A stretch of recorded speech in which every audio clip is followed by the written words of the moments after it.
again, we're going to do a quick video today on distance and angles. Not so much on angles, but a lot on distance and controlling the distance between you and your opponent. So what you see I've done here is I've made a little X's and O's board with some masking tape, and it's roughly my stance width in every direction.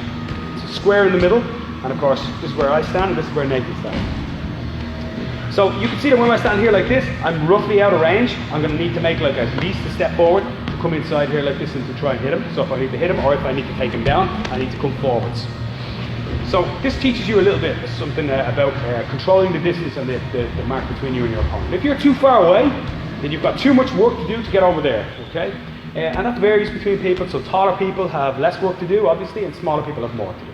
So you've obviously reach being a massive advantage in fights, regardless of what type of fight it is. So if you're shorter and you're down here like this, now you've got a long way to go to get in here. But if you're taller, maybe you could be further away, even like another 6-8 inches away. So it varies from person to person, but this is roughly it. So just step back for a second outside the square. So if you imagine your opponent on one side of the X's and O's board, one side of the square, and you on the other, you must step into this square to hit him. Here, you must step in. There's no choice. You must step along the tram lines to get near him. Okay? Or he's got to come to you, one or the other. Okay? Now in either case, I must do something. Whenever I step into the square, or I step forward beyond this line, I should say, rather than into the square, I must do something. Or if he steps into the square, I must do something. I must move, or strike, or counter strike, or whatever it is. So anytime I move forward and I step into the square, I must be doing something. I must have an intention. However, stepping into the square, I've been saying the same thing over and over again for years, so I'm sorry if I'm repeating myself if you train with me. If you step into the square, you're playing rock'em sock'em robots. Boom, boom, boom, boom, boom, boom. Who can hit harder, who can hit fastest, who can hit more times, or who hits first. And we don't want to take those risks, we don't want to take that kind of Stone Age approach to hitting. So what we want to do instead is we want to make the distance count through angles. And an angle, very simply explained on the X's and O's board, is any time I step into either panel on either side. So all I got to do is step here, and I've made a little angle to throw my right hand, and I'm not directly in front of his hand. My head is directly out of the way. Or if I want to throw the right kick, I can step out, throw here.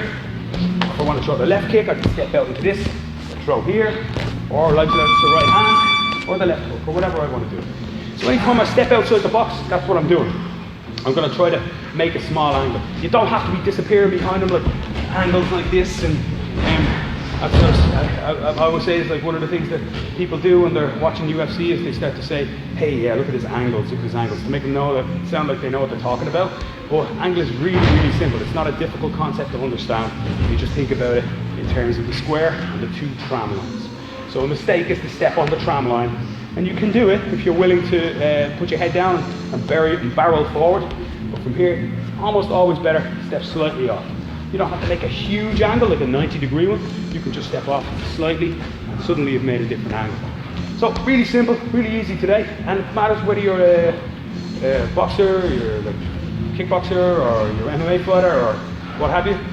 Or even if you're a grappler. So if you think about self-defense and you want to take somebody down, you're outside Abracadabra, it's 3 a.m. and someone just took your burger.